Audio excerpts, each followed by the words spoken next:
Thousands of years ago, out of the darkness of prehistory, the first human civilizations began to appear on Earth. These early civilizations appeared in widely scattered parts of the world. A great civilization was born, for example, in Egypt, while others appeared in Asia, and still others in the south of Europe around the Mediterranean Sea. And at about the time that the mighty Roman Empire was near its height, people in a beautiful, faraway land were about to step out of the mist and into the light of history. Then, out of the primitive vastness of the American continents, came the great civilizations of the ancient Americans.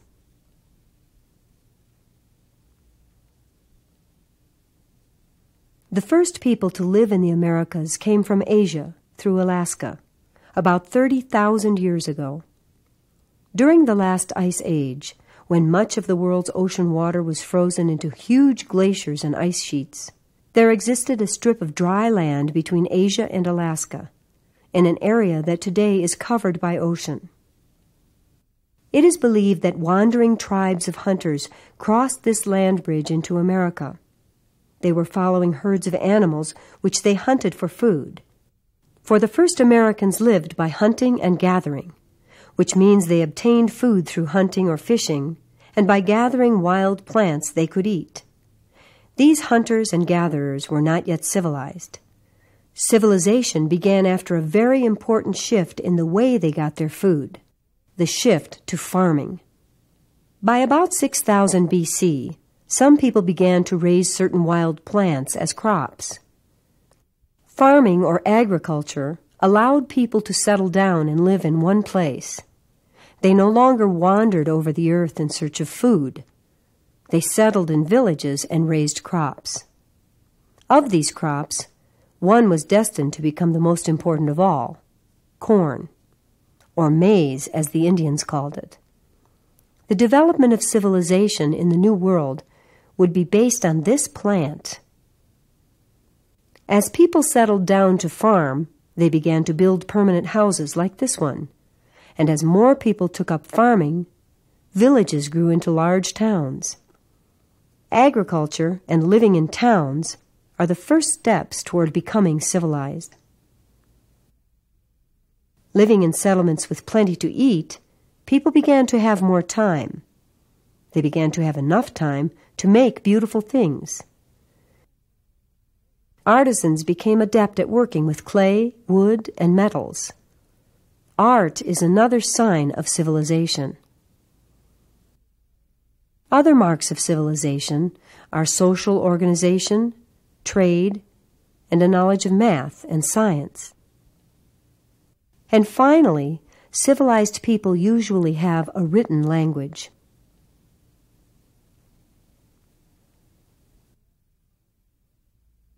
The first American farmers may have lived here in southern Mexico and Central America, an area we call Mesoamerica. By 1000 BC, civilization was emerging in Mesoamerica. Now we will look at one expression of that civilization, the ancient Mayas. These are Maya Indians today. Living in Guatemala and southern Mexico, they number in the millions.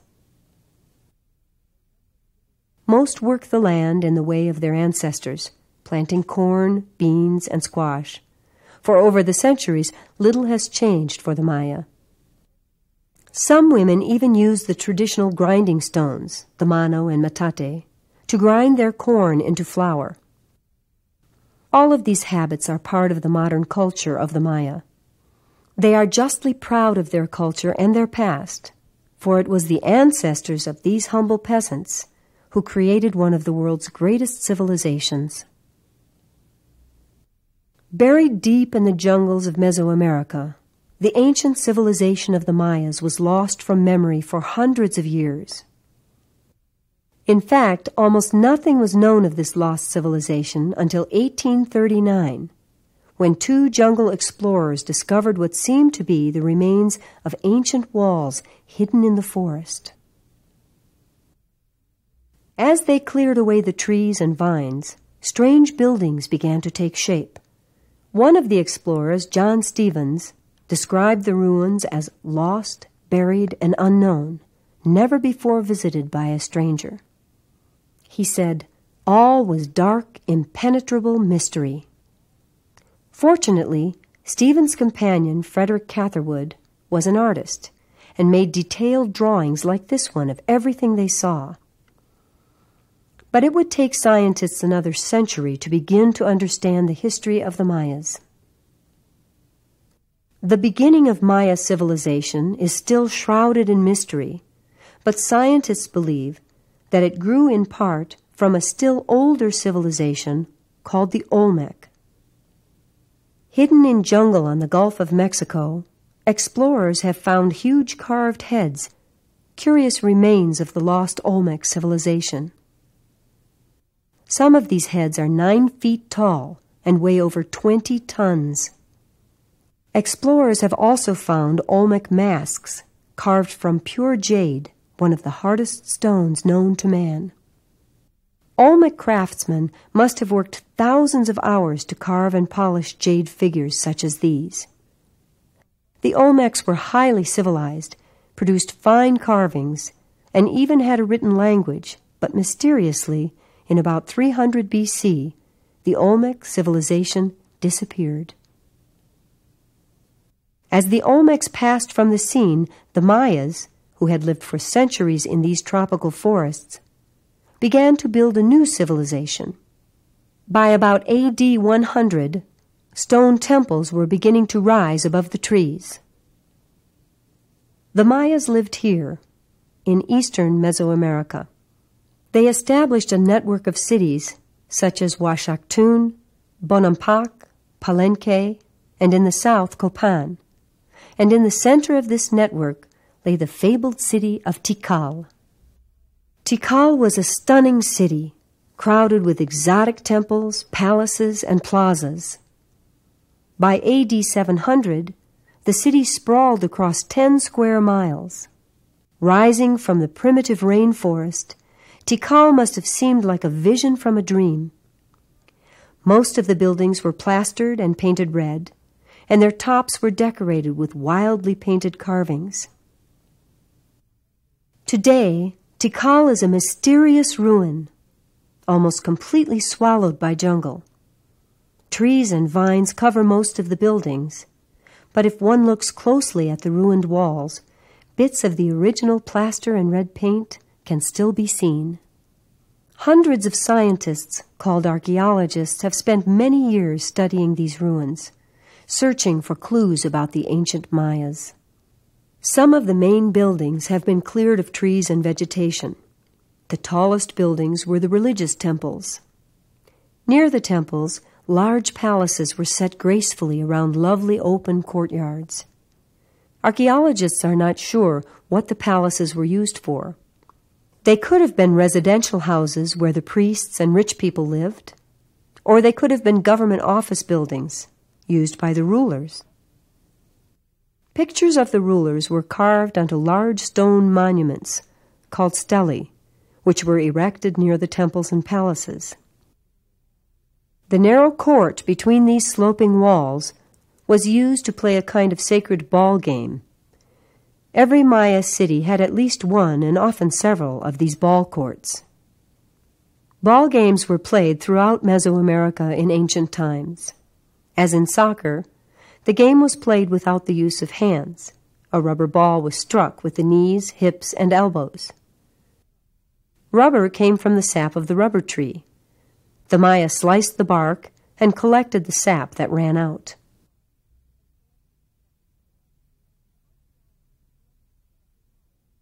Archaeologists believe that Tikal, like other Mayan cities, was a ceremonial center, which means that most of the large buildings we see today were used for religious ceremonies. The most important ceremonies were performed by the highest-ranking members of society, the noble priests. They ruled over Maya society. The highest priest of all was known as the true man. He was like a king and ruled over everyone in the city. The existence of these social classes, rulers, priests, and common people, is a good example of social organization. We can see what the noble priests looked like when they were dressed up for a ceremony. Such fantastic costumes must have set the nobles apart from the average Maya, for most people were ordinary farmers. Like the Maya of today, they spent long days tending their fields. And they lived in simple houses like this one, made of sticks, covered with mud. And like the Maya of today, they traded in large public markets. All of the cities like Tikal had such markets, where ordinary people could trade the surplus from their gardens for things they might need. On some days, the men would walk out into the jungle in search of meat for the evening meal. Above them, monkeys looked down from the safety of the treetops, keeping a watchful eye on the hunters. But the hunters had their minds on easier game, perhaps a wild turkey, venturing out to feed in a clearing. On a good day, they would capture several of these beautiful birds, taking them back alive to their houses. But on a bad day, they might return home empty-handed. Good days and bad days, these were not mere figures of speech to the ancient Maya, for all of Maya life was built around the idea that some days were naturally good and some were bad, and only a priest could foretell which was which. To do this, a priest consulted a special ritual calendar, which listed all of the days in a ritual year. Inside the circles are symbols for different days, some good and some bad. For example, this day, called Imish, was a good day. Good days were set aside for important work, such as planting. But this day, called Simi, represented by a face with the closed eyes of a dead person, forecast bad luck or even death. So this was not a good day to do anything important. The Maya actually had two calendars. One calendar, a solar calendar, contained 18 months of 20 days each, making 360 days. To this were added 5 unlucky or bad days, making a total of 365 days, just as in our calendar. The other calendar was the ritual calendar, which contained only 260 days. These two calendars turned together like two wheels so that each day a different pair of names was brought together.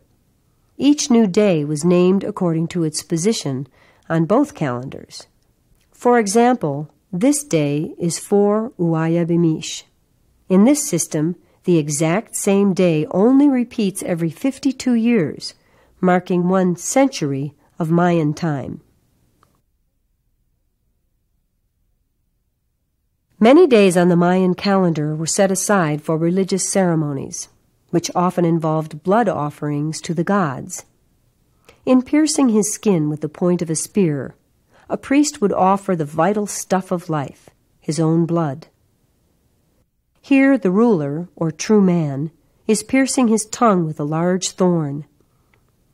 The Mayas believed that blood offerings and even human sacrifice were necessary to keep the universe in balance and to keep the wheels of time turning. The Maya were fascinated by the passage of time. They observed the sun as it passed through the sky, and they recorded the cycles of the moon and the planets. Their observations were so precise that they were able to accurately predict eclipses of the moon. For over 1,000 years, the Maya civilization flourished, marked by beautiful art, scientific advancement, and brilliant architecture. But in about 900 A.D., the civilization went into a steep decline. No one knows why the civilization fell apart. Perhaps the common people revolted against the noble priests who had become rich and corrupt. Whatever the cause, the great centers like Tikal, Palenque, and Copan were abandoned, and grass began to grow over the temples and palaces.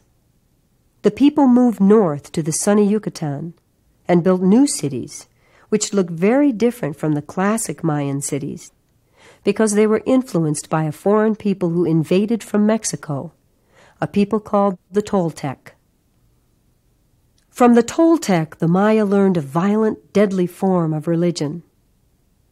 While the brilliant civilization of the classic Maya grew dim, faded from memory, and sank beneath the jungle.